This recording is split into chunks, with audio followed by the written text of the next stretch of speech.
Então, só para a gente dar uma relembrada no texto áudio da semana passada, coloca aí para mim, Marcinha, 2 Coríntios, capítulo 5, versículo 17. Eu ainda estou com bastante tosse, então os irmãos me perdoem por isso. Vamos ler todos juntos para a gente relembrar o que foi dito na semana passada? 1, 2, 3...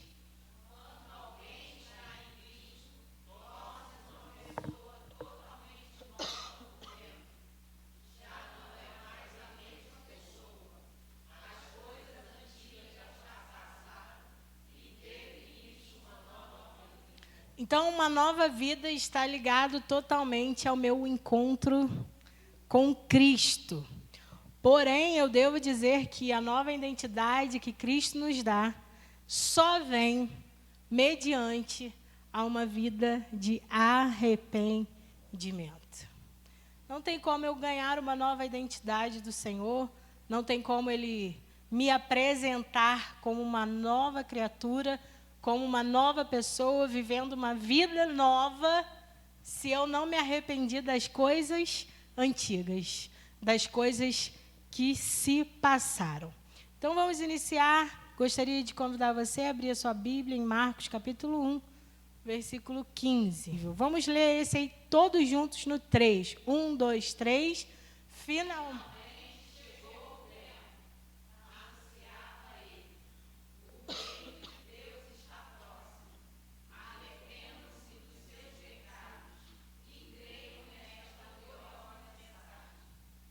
Quem foi que disse isso daí?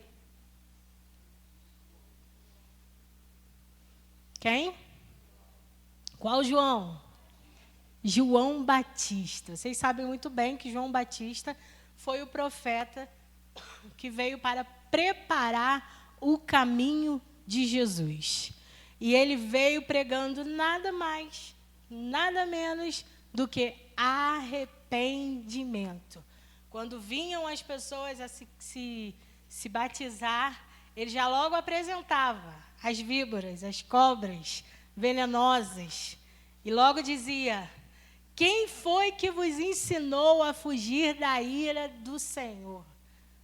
Raça de víboras, raça de cobras. Ele dizia: arrependam-se, porque o reino de Deus está próximo. Logo para você já poder anotar aí, que você queira guardar isso na sua mente, o arrependimento era a marca principal do Evangelho de Jesus. Não existe salvação nem conversão sem arrependimento genuíno. O que é um arrependimento genuíno? É um arrependimento verdadeiro, de alma, de sentimento, de espírito. E há quem se arrependa falsamente, que isso nós conhecemos muito bem como remorso. Remorso é uma coisa, arrependimento é outra completamente diferente. Arrependimento não se resume a sentir apenas culpa. Arrependimento vem de uma profunda mudança de mente, de coração e de direção de vida. No original grego, a palavra arrependimento é metanoia, que literalmente quer dizer mudar a mente e voltar-se para Deus. A Bíblia escrita no grego, todas as vezes que ela queria dizer sobre arrependimento, ela usava a palavra metanoia. Metanoia significa mudança de mente. Alguém lê para mim Mateus capítulo 3, versículo 2. Seu assunto constante era: abandonem os seus pecados, voltem-se para Deus, porque o reino dos céus está para chegar logo. Quem está falando aí? Ainda é João Batista. Lá no início ele estava falando: ei, o reino dos céus é chegado, arrependam-se. E aí, nesse texto aí vai dizer, o seu assunto constante era: abandonem os seus pecados, voltem-se para Deus, porque o reino dos céus está para chegar logo. Meu irmão, essa é a mensagem central da palavra de Deus. E agora você me responda por que ela está sendo tão pouco pregada. Porque arrependimento é confronto. Arrependimento é confrontante. É difícil de falar e é difícil de ouvir. Ainda mais difícil de praticar. Porque arrependimento não é coisa de momento. Arrependimento é coisa para uma vida toda. Todos os dias que eu acordo, eu preciso dobrar os meus joelhos, falar com Deus e me arrepender. Todos os dias, quando eu vou dormir, eu preciso dobrar os meus joelhos, falar com Deus e me arrepender. E isso não é coisa que se faz sempre. Isso não é coisa que eu gosto de ouvir sempre. Isso não é uma palavra que agrada a minha emoção e o meu ego. Mas João não se importava com isso. O assunto que ele falava, dia e noite, noite e dia, é: arrependam-se. Vamos lá? O que é o pecado? Você já se perguntou o que é o pecado? O pecado é errar o alvo. Diga após mim: errar o alvo. Por que pecado é errar o alvo?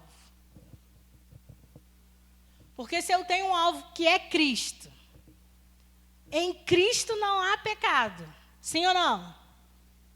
Se eu peco, eu acerto ou erro o alvo? Pecado é errar o alvo. E quando eu erro o alvo, a primeira coisa que eu preciso fazer é buscar arrependimento. E aí isso vai se iniciar com 5 atitudes. A primeira, eu preciso reconhecer o meu pecado. Quem lê para mim? 1 João, capítulo 1, do versículo 8 ao 10.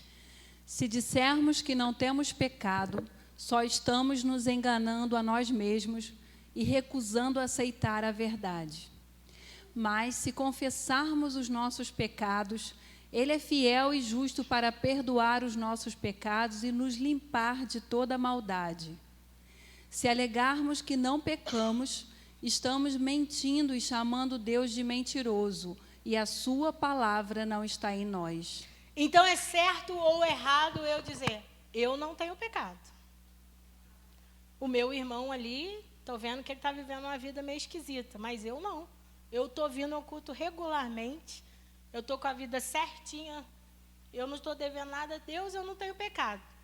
E aí, gente? Está certo ou errado essa afirmação? Aí tu já pecou, né? Porque você já se tornou um mentiroso. Porque a Bíblia diz que todos pecamos e todos fomos destituídos da glória de Deus. Então, em nós, na nossa natureza, há pecado. Então, a primeira coisa que eu preciso fazer, a primeira atitude que eu preciso ter para ter um arrependimento verdadeiro é reconhecer o meu pecado. Quem vai ler para mim? Salmos 38, 18. Confesso a minha culpa, fico angustiado por causa do meu pecado. Salmos 51, 3. Pois eu conheço as minhas transgressões, e o meu pecado está sempre diante de mim. Isso aí foi uma afirmação de Davi. Quando Davi pecou, a primeira coisa que ele faz, a primeira atitude que ele tem é reconhecer que ele pecou. Segunda atitude, eu preciso sentir tristeza sincera pelo pecado que cometi. Quem lê para mim? 2 Coríntios 7, 10. Porque Deus, às vezes, utiliza a tristeza em nossas vidas para nos ajudar a nos afastarmos do pecado, nos arrependermos, para assim nos levar à salvação. Já a tristeza do homem incrédulo não é a tristeza do arrependimento verdadeiro e produz a morte. Alguém já passou por uma situação que você sentiu que você fez algo que desagradou o Espírito Santo e naquela hora te deu aquela pontada no peito e você sentiu aquela tristeza de ter feito algo errado? Alguém já passou? Eu me lembrei, quando eu estava estudando, de uma situação, até hoje eu não achei explicação. Nós estávamos na nossa casa, lendo a Bíblia. Eu vou falar e vocês dois vão lembrar. E acho que Isaac foi na cozinha pegar um copo d'água. E quando ele chegou na cozinha para pegar um copo d'água, ele falou assim, tem uma perereca aqui agarrada no vidro. Aí eu falei, como? Uma casa que não tem mato em volta, não tem nada. De onde saiu isso, gente? Achei que ele estava brincando. Descemos e vimos aquela imagem lá colada no vidro da cozinha. Eu entrei em desespero. Porém, eu pensei, tenho 2 homens nessa casa. Inutilmente, eu pensei, tenho 2 homens nessa casa. Falei, Ricardo, olha lá. Ele é difícil. Isaac foi dando uns passos assim para trás. E eu falei, ô gente, pelo amor de Deus, eu morro de medo. Eu chego, estou suando frio. Pelo amor de Deus, tirei uma guerra. Ninguém sabia o que fazer. E ficou uma guerra, irmão, uma guerra. E pega a vassoura, quase que quebra o vidro da cozinha. E nada da benção lá sair. Aí eles tiveram uma brilhante ideia, vamos pegar um pote, ela vai pular no pote, aí botaram o pote, ela pulou no pote, quando tirou o pote, ela pulou para cima da mesa, foi um Deus nos acuda. E nessa confusão toda, me subiu um ódio, uma ira, que obviamente não provém de Deus, que Ele não tem dessas coisas, e eu soltei uma palavra feia, que não chega a ser um palavrão, mas uma palavra feia. Quando eu fiz aquilo, que eu tinha acabado de descer do meu quarto, de um período de leitura bíblica, a gente ia ir orar. Aquilo me causou um mal, vocês não têm noção. Mas um mal tão grande, aquilo foi... Eu tive que dobrar o joelho, pedir perdão a Deus. Não foi uma coisa horrível. Para muitas pessoas, falam isso costumeiramente. Mas para mim, que não tenho hábito, aquilo me fez um mal, mas um mal, eu senti uma tristeza, uma vergonha, uma coisa ruim dentro de mim. Depois de um tempo, eu conversei com uma pessoa sobre isso, numa conversa aleatória que a gente estava falando. E ela falou assim, você disse tal coisa? Eu falei, disse. Eu falo isso direto, costumeiramente, na minha casa, nada me incomoda. Eu falei, então, ou eu ou tu está errado. Porque eu me senti muito mal. É o quê? A tristeza que o próprio Deus se utiliza para nos afastar do pecado. Aquilo não me fez bem, porque o Espírito Santo habita em mim, e eu me senti ferindo o Espírito Santo, e é isso daí, ó. Porque a tristeza que provém do homem, do próprio homem, produz morte. Se eu não sinto nada ali, vou falar hoje, amanhã eu vou falar uma coisa pior, depois uma coisa pior ainda, e vou abrindo um abismo após o outro, porque não houve arrependimento sincero. Terceira atitude, eu preciso abandonar o erro. Provérbios 28, 13. Quem procura esconder seus pecados não prosperará, mas quem confessa e abandona seus pecados alcança a misericórdia. Tem aí 2 coisas que eu preciso fazer. A primeira, confessar, e a segunda, abandonar. Não adianta nada eu ir para o gabinete, falar para o pastor, pastor, pequei, errei, vacilei, fiz o que não devia ter feito, falei o que não devia ter falado, fui onde não deveria ir, mas eu continuo fazendo. Eu confessei, mas eu não abandonei. E se eu não abandono, eu não alcanço a misericórdia. Isso é muito sério. Nós já fizemos alguns gabinetes nesse teor. A pessoa fica lá 1 hora. Fala, é aconselhado. Estou arrependido. No dia seguinte, está na mesma vida. Meu irmão, perdeu tempo. Não alcançou o perdão de Deus. Não teve arrependimento verdadeiro. E, pior de tudo, não alcançou a misericórdia. Quarta atitude, está em Joel, capítulo 2, versículo 13. Voltar-se para Deus. Rasguem os seus corações e não apenas as suas roupas. Voltem para o Senhor, o seu Deus, pois Ele é misericordioso e compassivo, Ele é paciente e cheio de amor, e está sempre pronto a arrepender-se e não castigar. Já viu aquela pessoa que comete algum erro e ela é um artista, um ator ou uma atriz, chora, faz aquela cena, poxa, eu passei do limite, não era para acontecer isso, mas foi só isso aqui que ela rasgou. O coração está lacradinho, cheio de pecado. Aí o profeta Joel vai dizer, rasga o coração, não rasgue as suas roupas, não. Volte-se para o Senhor, porque Ele é misericordioso, Ele é compassivo, é paciente, cheio de amor, está pronto a arrepender-se e não castigar. Foi por causa disso que o profeta Jonas não queria ir pregar lá para o povo de Nínive. Por essa razão, porque ele sabia que Deus é misericordioso e compassivo e iria perdoar aquele povo. E ele achava que aquele povo não era digno de receber o perdão de Deus. Jonas não contava que, de fato, aquele povo rasgaria o coração e não rasgaria as suas roupas. Tanto é que a palavra de Deus vai dizer que eles se arrependeram verdadeiramente. No dia do juízo, eles estarão lá, aptos a nos julgar, porque eles verdadeiramente rasgaram os seus corações. Quinta coisa, devemos viver de forma diferente. Romanos 12, 2.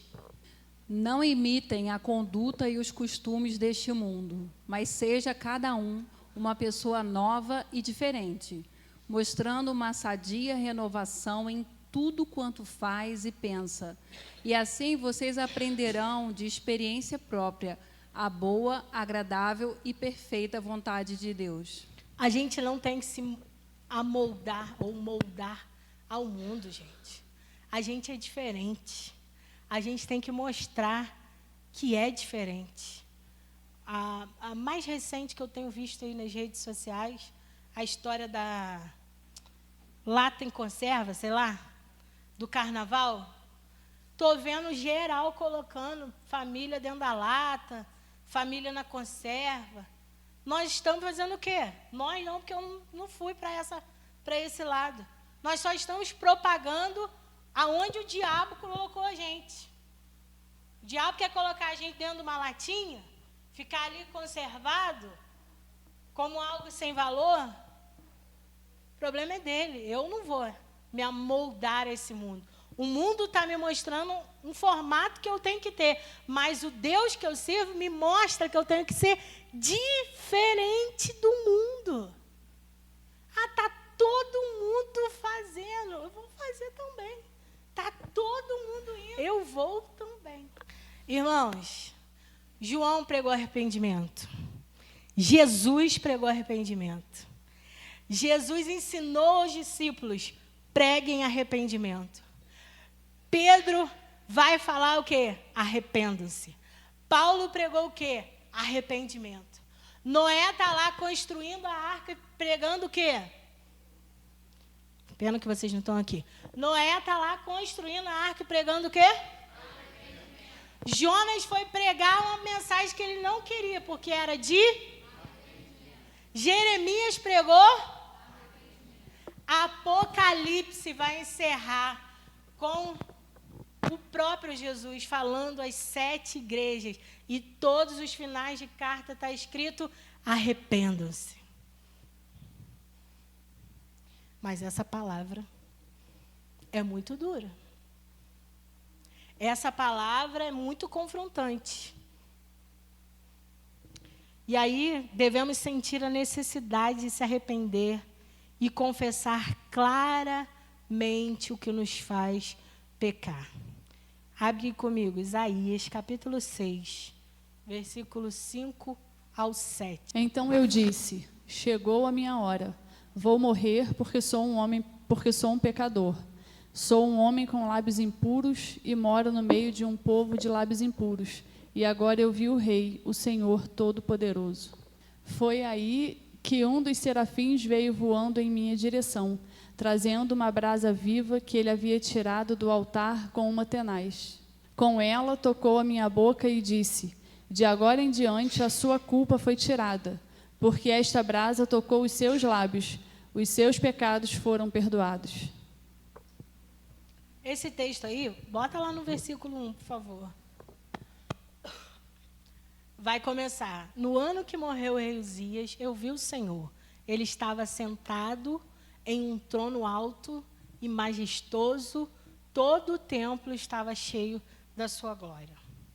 Isaías estava tendo uma visão tremenda. Tu imagina tu estar sentado aí agora e ver essa parede se abrir, esse teto se abrir, e tu conseguir contemplar o céu e contemplar ao Senhor assentado sobre um trono cheio de majestade, cheio de glória.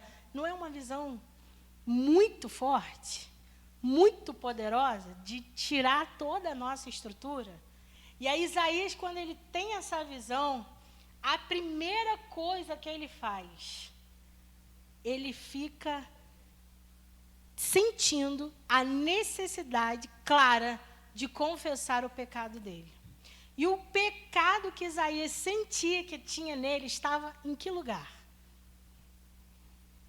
Que ele falou claramente. Estava em qual lugar? Fala, gente. Nos lábios. Ele fala claramente para o Senhor: eu sou um homem de lábios impuros, e eu habito no meio de pessoas que têm lábios impuros como eu. Ele se sente indigno de ter aquela visão tão grande, tendo esse pecado nos lábios dele. Ele fala para o Senhor aonde era que estava a iniquidade dele. E aí, quando o anjo do Senhor vem e toca em Isaías, toca onde? Toca onde? Nos lábios. Por que não tocou no olho? Por que não tocou no ouvido? Por que não tocou nos pés? Porque Isaías falou: eu tenho lábios impuros. E o anjo toca nos lábios de Isaías. E por que tocou nos lábios de Isaías? Porque Isaías ia precisar daqueles lábios puros para anunciar o Evangelho. Logo a seguir nesse texto, se você continuar lendo, você vai ver o Senhor falando: a quem enviarei? Quem há de ir por nós? E aí quem que se manifesta? Por quê? Porque o anjo já havia tirado a iniquidade da boca de Isaías. Por qual razão? Isaías foi claro para o Senhor: o meu pecado está aqui. Uma coisa que a gente precisa ter quando a gente quer se arrepender de verdade é se humilhar a ponto de confessar onde eu erro. Você tem coragem de dobrar os seus joelhos e falar: Senhor, eu sou um mentiroso. Eu falo mentira toda hora. Senhor, eu sou um caloteiro. Não pago ninguém vivo. Senhor, eu falo mal das pessoas. Quando eu vejo, eu já falei. Senhor, eu olhei e desejei o que não era meu. Você precisa ser claro quando você quer receber o verdadeiro arrependimento. Quem lê comigo Marcos 2, versículo de 15 a 17. Naquela noite, Levi convidou os colegas cobradores de impostos e muitos outros pecadores para um jantar, junto com Jesus e seus discípulos, pois havia muitos que seguiam Jesus. Mas quando os mestres da lei viram Jesus comendo com homens de má reputação e cobradores de impostos, perguntaram aos seus discípulos: como ele come com cobradores de impostos e pecadores? Quando Jesus soube o que estavam falando, disse-lhes: os doentes é que precisam de médico, e não os que gozam de saúde. Eu não vim chamar os justos, mas os pecadores. Os fariseus estavam incomodados, porque Jesus, sendo mestre, todo santo, puro, o que ele estava fazendo ali, no meio daquelas pessoas todas erradas, pecadoras? E aí Jesus vai responder o seguinte: os doentes é que precisam de médico, e não os que gozam de saúde. Por que Jesus fala isso para aquelas pessoas? Porque Jesus aqui, ele está ensinando claramente que o pecado é uma enfermidade da alma. E quem não está doente, não procura médico, sim ou não? Se você goza de plena saúde, não está sentindo nada, não tem nada errado no seu corpo, você vai marcar uma consulta médica e ir sem motivo algum ao médico? Muito difícil. Mas se eu sei que eu tenho uma enfermidade, se a enfermidade está me fazendo mal, cada dia eu estou piorando mais, cada dia eu estou tendo mais sintomas, cada dia o meu corpo está mais enfraquecido, o que eu vou fazer? Procurar um? E aí Jesus disse: os doentes é que precisam de médico, e não os que gozam de saúde. Eu não vim para chamar justos, vim para chamar pecadores. Ou seja, os sãos são os justos, e os pecadores são os enfermos. O pecado é uma enfermidade da alma, mas Jesus está disposto a curar. Mas eu preciso querer ser curado. Acho que o pastor falou aqui no domingo, não adianta a gente dar o remédio, entregar a bula, entregar a receita e falar: olha, tantas vezes no dia que você vai precisar tomar esse remédio. Se você não tomar, você vai continuar doente. Você vai continuar sentindo as mesmas coisas. Agora, recentemente, com isso tudo que eu estava passando, o médico passou 7 dias de antibiótico. Aquele antibiótico do brabo, do ruim, que é desse tamanho assim, comprimido. Se eu não tomo, eu ia melhorar?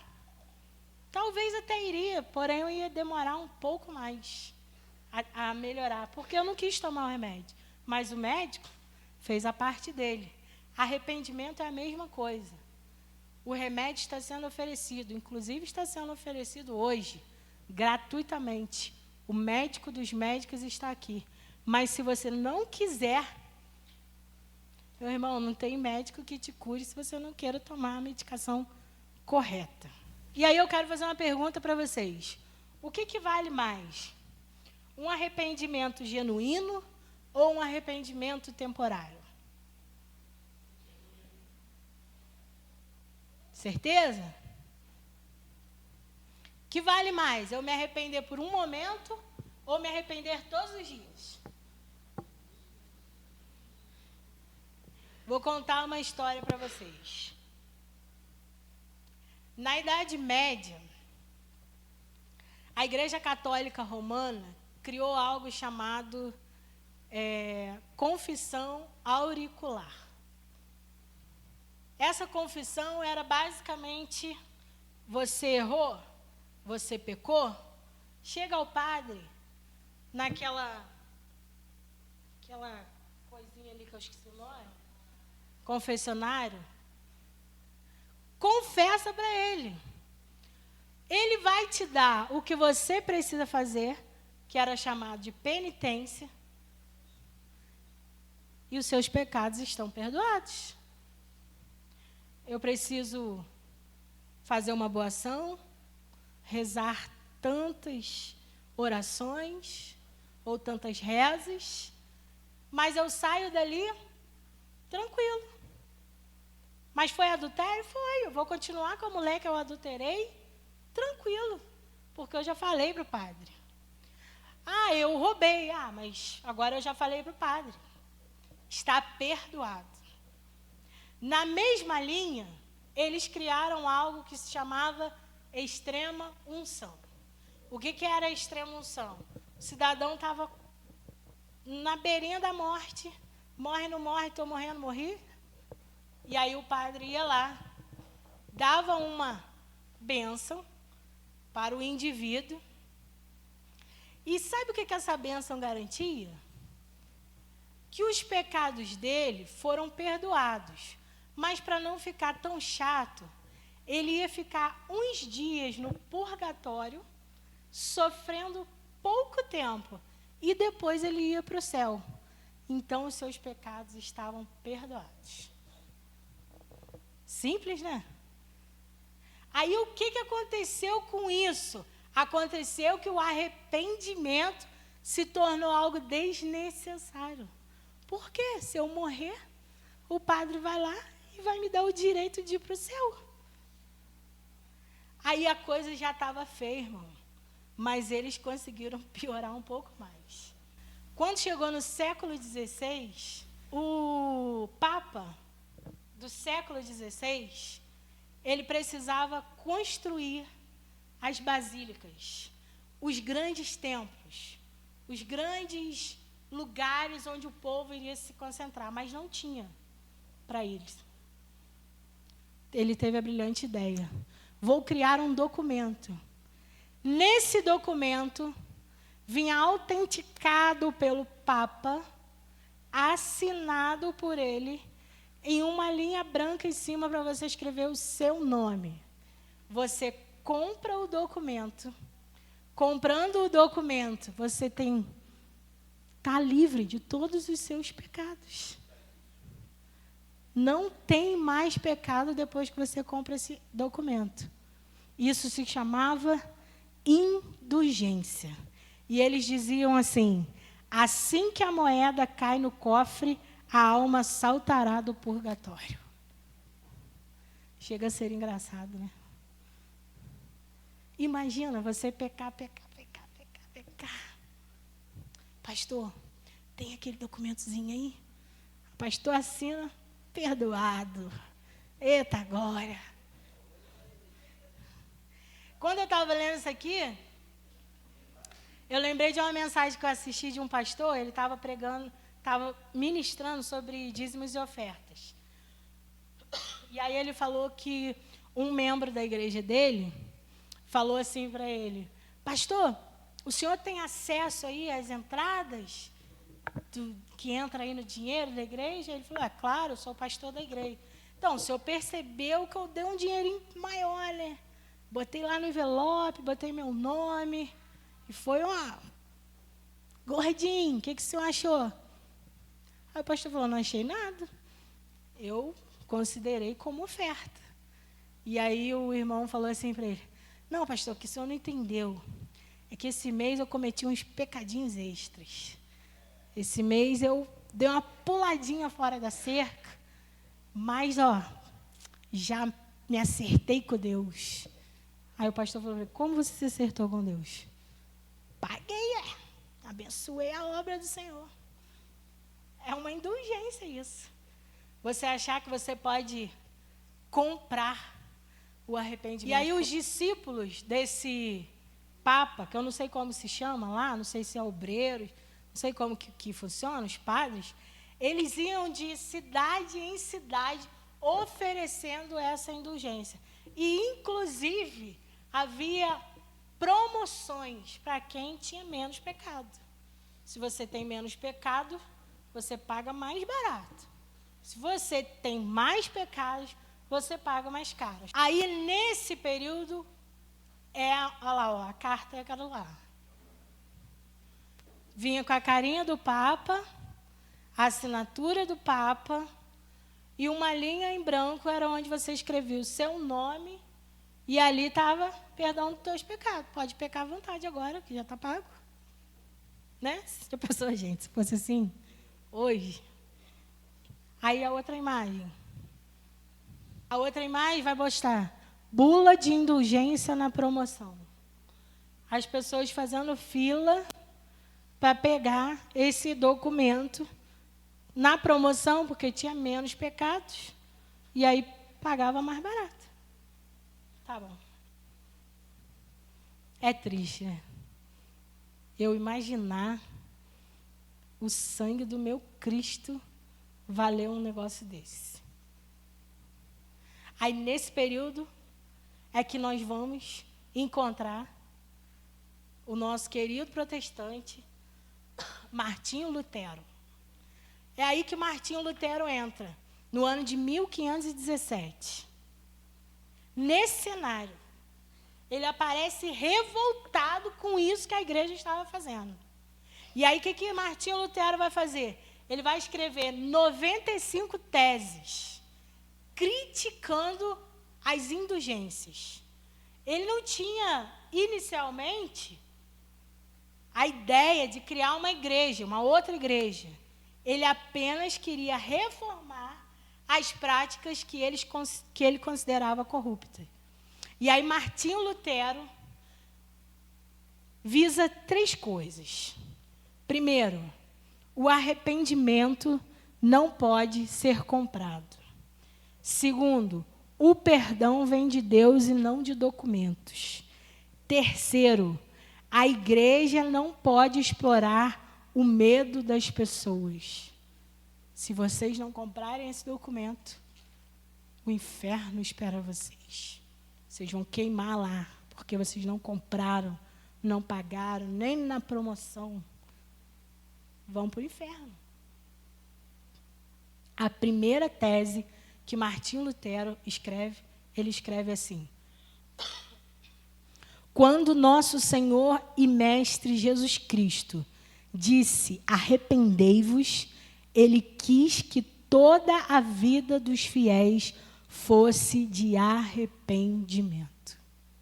Ou seja, eu me arrependo aqui, eu me arrependo hoje, amanhã, depois de amanhã e depois de amanhã, porque eu peco todos os dias.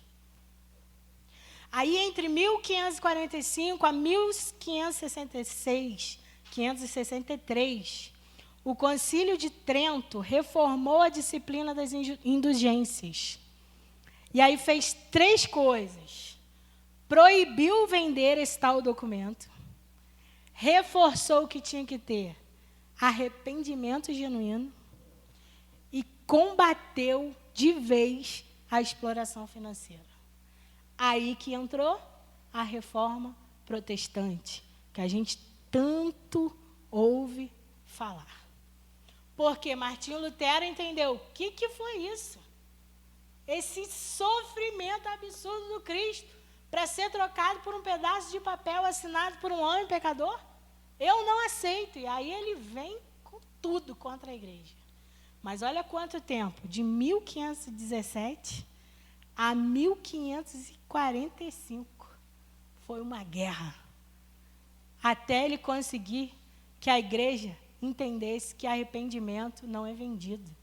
Arrependimento é mudança de mente, de coração e de vida. Aí deixa eu falar para vocês. Quem vocês conhecem da Bíblia que teve um arrependimento genuíno? Davi. Segundo o coração de Deus. Pedro também. Pedro e Judas é o arrependimento e o remorso. Judas se arrependeu? Não, Judas teve remorso. Ele nem ficou com as moedas. Jogou lá nos pés lá dos escribas, mas ele não foi para os pés de Jesus. Ele foi pecar. Que pecado que ele cometeu? Suicídio.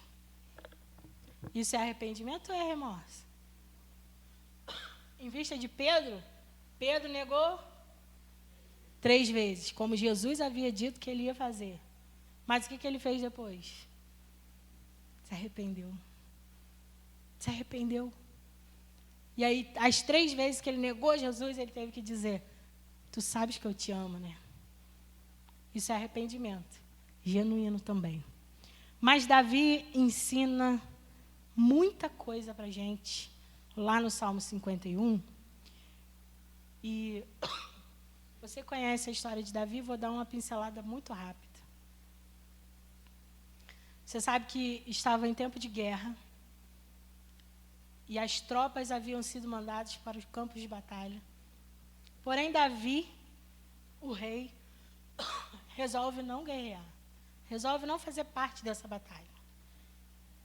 E ele está na sua casa, ou melhor, no seu palácio, lá no seu reino, e ele olha do terraço uma mulher tomando banho, uma mulher se purificando, no tempo da purificação. E ele manda buscar aquela mulher. E ele se deita com aquela mulher. E ele tem relações com aquela mulher. Porém, aquela mulher tinha um marido. Como era o nome do marido dela? Urias. Urias estava na guerra. Urias estava na batalha. E o bonitão do rei, que podia ter quantas mulheres ele quisesse ter, quantas ele desejasse, ele desejou que não era dele. Está lá em 2 Samuel, capítulo 11, está descrevendo essa história. Se você quiser saber melhor, essa história está lá em 2 Samuel, capítulo 11. Isso tudo acontece e Davi está tranquilão. Só que isso tudo seria tranquilo se o versículo 27 do capítulo 11 de 2 Samuel não terminasse com uma pequena frase. Coloca aí para mim, Marcinho. 2 Samuel 11, 27. Olha como termina. Mas o procedimento de Davi desagradou a Deus. Mas ele estava tranquilo. Quando passou o período de luto, Davi mandou buscar Batseba para viver no palácio real. E a tornou uma de suas esposas. E teve um filho. Ela teve um filho dele. Mas, como termina esse texto? Lê para mim. Mas isso Davi não contava. Ele não contava que o que ele fez tinha desagradado a Deus.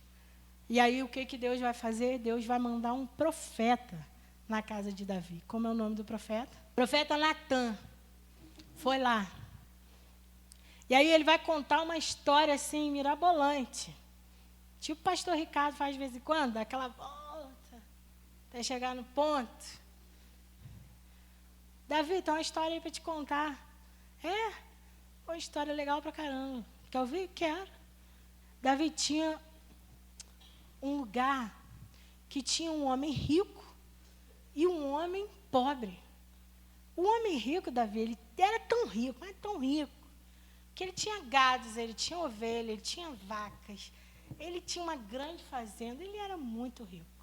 E tinha um pobre, né? Porque o pobre só tinha uma ovelhinha assim, que ele criava como se fosse filha. Essa ovelha, ela comia no prato que ele comia. Ela bebia do copo que ele bebia. Ela dormia nos braços dele como se fosse filha. Mas aí chega um viajante e necessário é servir algo para o viajante na casa do rico. E o que ele manda fazer? Pegar a ovelhinha única do pobre e sacrificar para servir. O que tu acha disso, Davi? Davi ficou irado, mas muito irado. Isso é inadmissível. Isso não pode acontecer. Perante o Senhor, que esse homem tem que pagar quadruplicadamente o que ele fez a esse pobre. Também acho. Você é esse homem. Acabou a festa. Você fez isso, Davi. Você pecou. E aí Natã fala tudo para Davi. Sabe por quê? Eu estava estudando essa história. Gente, Davi, cara, se fosse eu, tacava fogo do céu na cabeça dele. Porque ele foi tão maquiavélico, essa que é a palavra. Ele planejou, assim, absurdamente, gente. Ele manda aquele homem vir. Vai descansar na tua casa. Para quê? Para quando a bomba explodisse, que a esposa estava grávida. Foi o dia que o Urias veio. E ela engravidou naquele dia, que ele saiu lá da batalha e ficou dormir com ela. Mas Urias não foi para casa. Aí, não satisfeito, poxa, por que você não foi para casa, Urias? Não, eu não era capaz de fazer isso, sabendo que todos estavam na guerra. Então, vem aqui para minha casa, vem para o meu palácio. Vou te dar um banquete.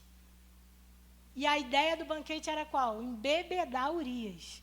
Ele ficar bêbado, chapado. Quando ele tivesse caído de bêbado, volta para a tua casa, fica com a tua esposa. Mas Urias pega a esteira, deita na porta do palácio, não vai para casa. Não foi suficiente essa maldade maligna, esses planos diabólicos. Ele manda uma carta para Joabe e fala: Joabe, pega Urias e bota na frente da guerra, o primeiro. Meu irmão, quem está na frente é que apanha mais, não? Bota ele na frente mesmo da batalha. Deixa o negócio pegar. O que acontece? O pobre do Urias morreu. Morreu lá na batalha. Por ordem de quem? Do rei. Que mandou uma carta mandando matar. E sabe quem levou a carta? O próprio. Gente, é muita maldade, não é? É muita maldade. Aí o profeta vai falar assim: então, a tua sentença será sobre ti. Quadruplicadamente, o que acontece com Davi? Perde 4 filhos. 4 filhos morrem na sentença que saiu da própria boca dele. Inclusive, o filho dele com Batseba. Mas aí, isso acontece para quê? Para deixar um ensinamento para a gente muito grande sobre arrependimento. 10 coisas Davi nos ensina, vai ser muito rápido. A primeira coisa, eu preciso sentir necessidade de me arrepender. 51:3, coloca aí para mim. Reconheço que pequei. O meu pecado me persegue dia e noite. Davi reconheceu que ele pecou. E o texto só diz isso daí, esse versículo. Ele poderia ter dito assim: não foi culpa minha. Eu estava de boa no meu palácio, olhando as modas, e aquela mulher estava tomando banho lá. A culpa foi dela. Ela me provocou, eu sou um homem. Ou ele poderia ter dito: o marido dela estava na guerra, eu até falei para ficar com ela, ele não ficou. Não. Ele não culpou ninguém. Porque uma coisa eu preciso pensar, gente. Todo o pecado que acontece aqui, antes aconteceu aqui. Foi porque eu cortei o fio aqui, que o pecado aconteceu aqui. O pecado, antes de ser na vertical, antes de ser na horizontal, é na vertical. Porque se eu estou assim, ligadona com Deus, eu não peco. Mas quando eu corto o relacionamento, o pecado vai vir. E aí Davi vai falar: eu pequei, o meu pecado está atrás de mim dia e noite. Onde eu vou, ele está vindo. Ele está aqui. Eu deito para dormir, ele deita comigo. Eu acordo e ele acorda comigo. Eu preciso me arrepender. Aí a segunda coisa, versículo 1 e 2, vai dizer que ele reconheceu qual foi a natureza do pecado. Quem vai ler? Ó Deus, tenha misericórdia de mim por causa do seu amor, por sua grande compaixão. Apague a terrível mancha dos meus pecados. Lava-me de toda a minha culpa. Purifique-me dos meus pecados. Senhor, eu estou sujo. O Senhor precisa me lavar. Pela tua infinita misericórdia. Me lava, me purifica dos meus pecados. Ele reconhece que faz parte da natureza dele, aquele pecado. Terceira coisa, ele confessa que o maior pecado é contra Deus. Versículo 4. Pequei contra o Senhor, somente contra o Senhor. Eu sei que o Senhor condena o mal que cometi e tem toda a razão em me castigar.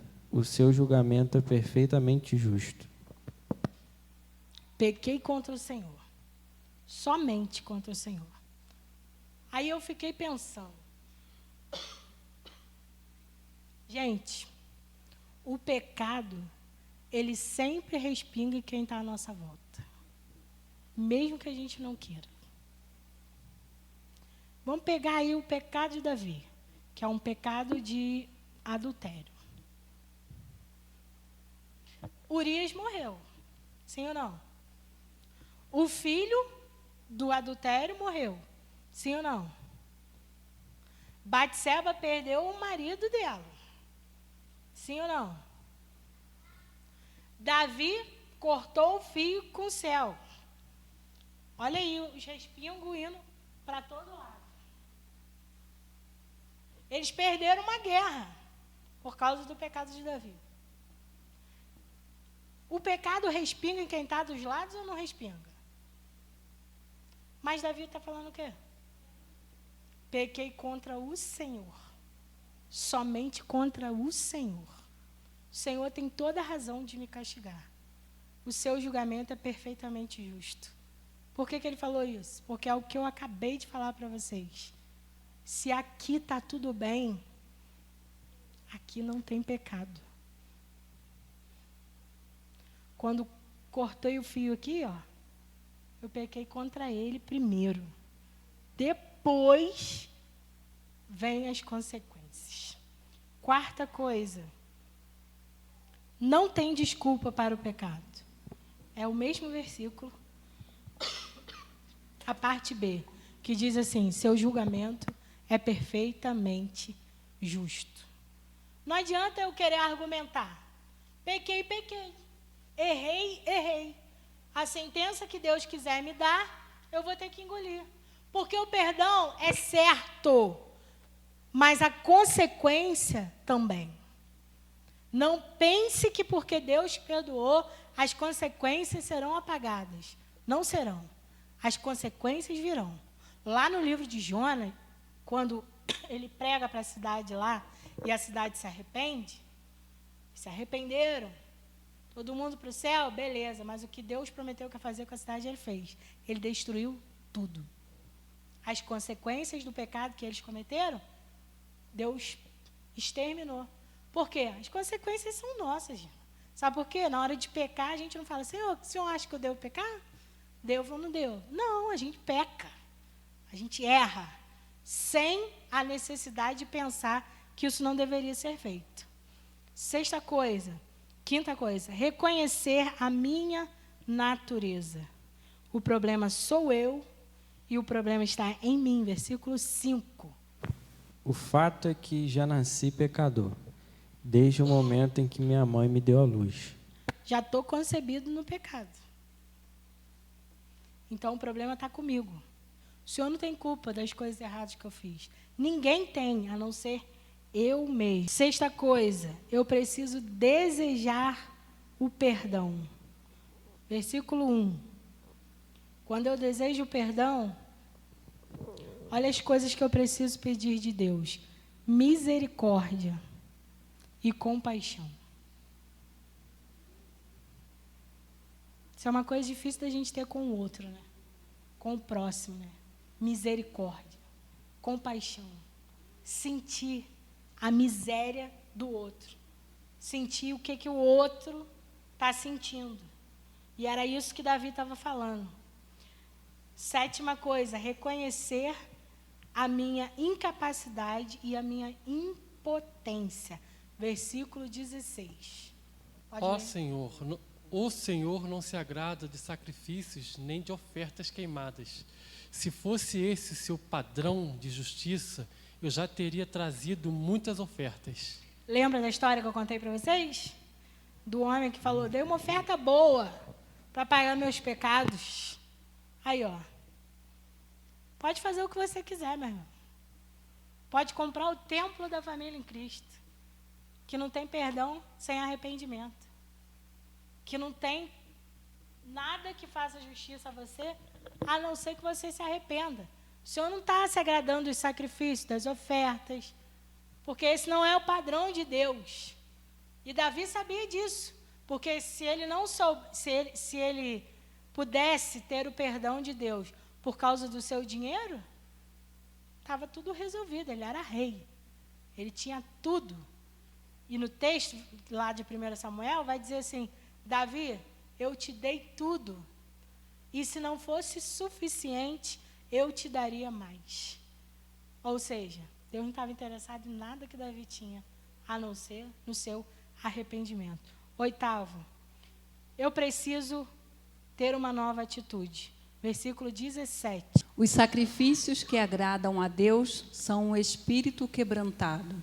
O Senhor não rejeitará um coração humilde e arrependido. Aí o que Deus aceita? Um espírito quebrantado e um coração humilde e arrependido. Não existe ritual religioso que compre o perdão de Deus, a não ser que você se arrependa, porque nós precisamos produzir frutos dignos do arrependimento que tivemos. Assim já falava o profeta João. Produzir frutos dignos de arrependimento. Sabe como você sabe que uma pessoa se arrependeu de verdade? Quando ela produz o fruto do arrependimento dela. Qual é o fruto do arrependimento dela? Nunca mais eu volto a fazer isso. Nunca mais eu volto para essa prática. Nunca mais eu faço o que eu estava fazendo. É fruto digno de arrependimento. E aí, 9ª coisa, ele tem necessidade de um novo coração. Versículo 10. Cria em mim, ó Deus, um coração puro. Coloque em mim pensamentos e desejos limpos e sinceros. Coração, irmão. Sobre tudo que se deve guardar, guarde o seu coração, porque dele procedem as saídas da vida. E qual é o resultado do novo coração? Versículo 19. Então, quando o meu coração estiver humilde e arrependido, o Senhor ficará satisfeito com minhas ofertas de dedicação e com as ofertas queimadas, com os novilhos que eu trouxer como sacrifício no seu altar. É isso aí. Quando o meu coração estiver humilde e arrependido, aí sim o Senhor está satisfeito. Aí tudo que eu trouxer e tudo que eu fizer para o Senhor vai ser aceito, porque houve arrependimento.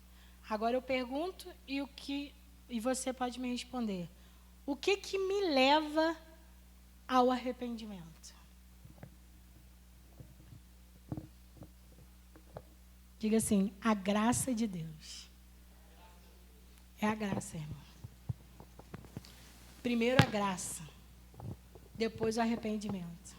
Por quê? Porque a graça é um presente de Deus. Eu não mereço.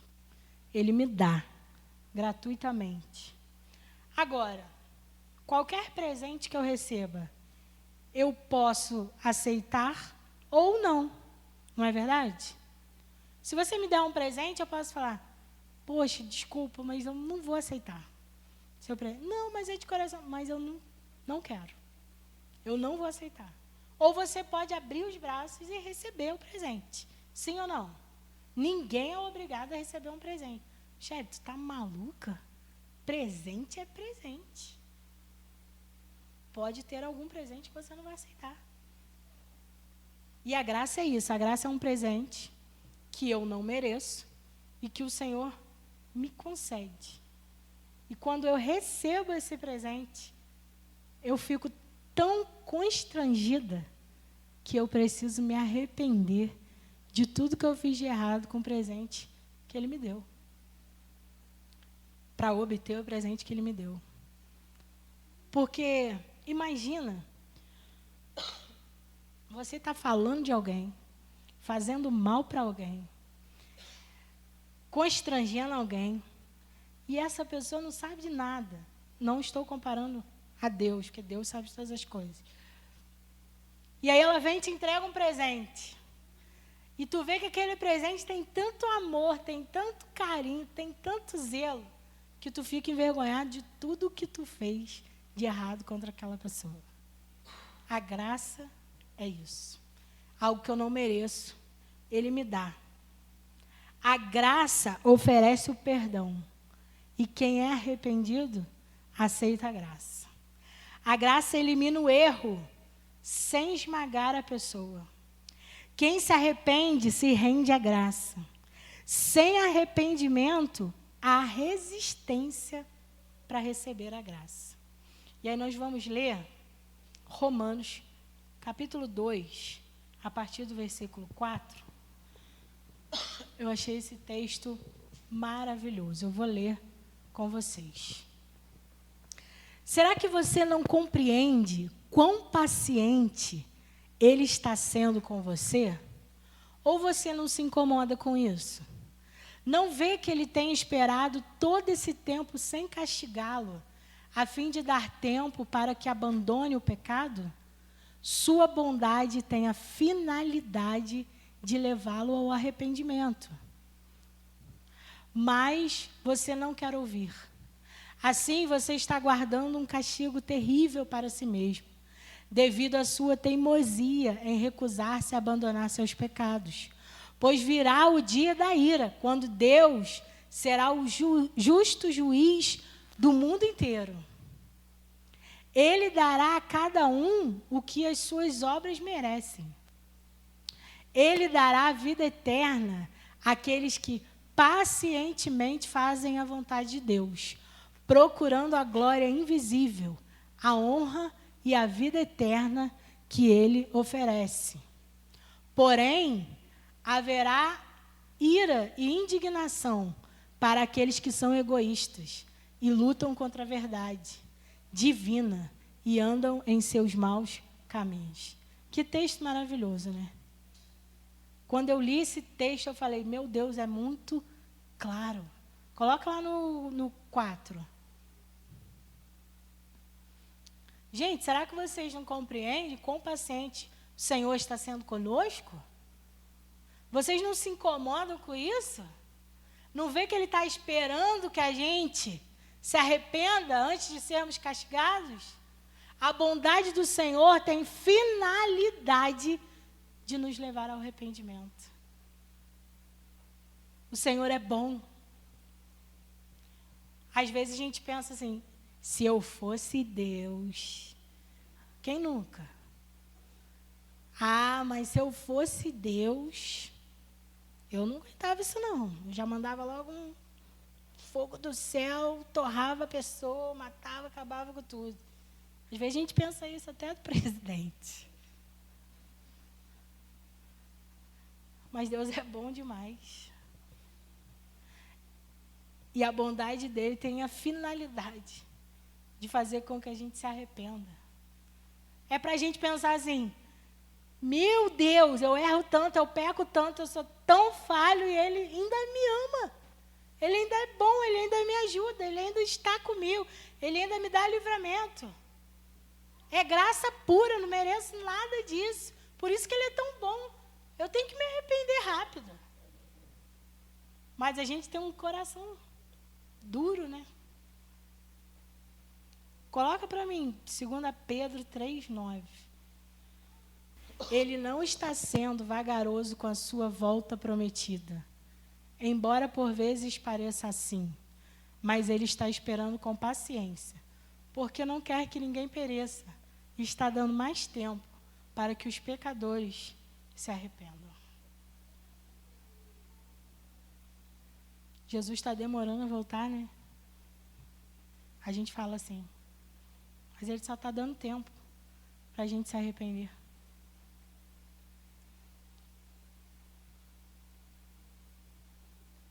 Arrependimento e graça.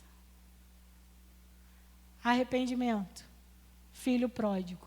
Graça, pai. Filho fez tudo de errado. Pegou a herança de um pai vivo. Mas o pai estava esperando ele de braços abertos. sabendo tudo que ele tinha feito de errado. O currículo dele. A graça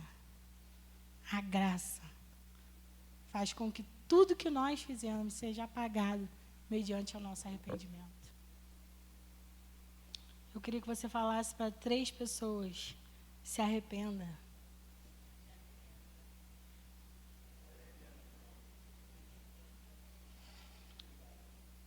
Essa é a palavra para você remoer o resto da sua semana, mas fazer como Martinho Lutero falou, todo dia.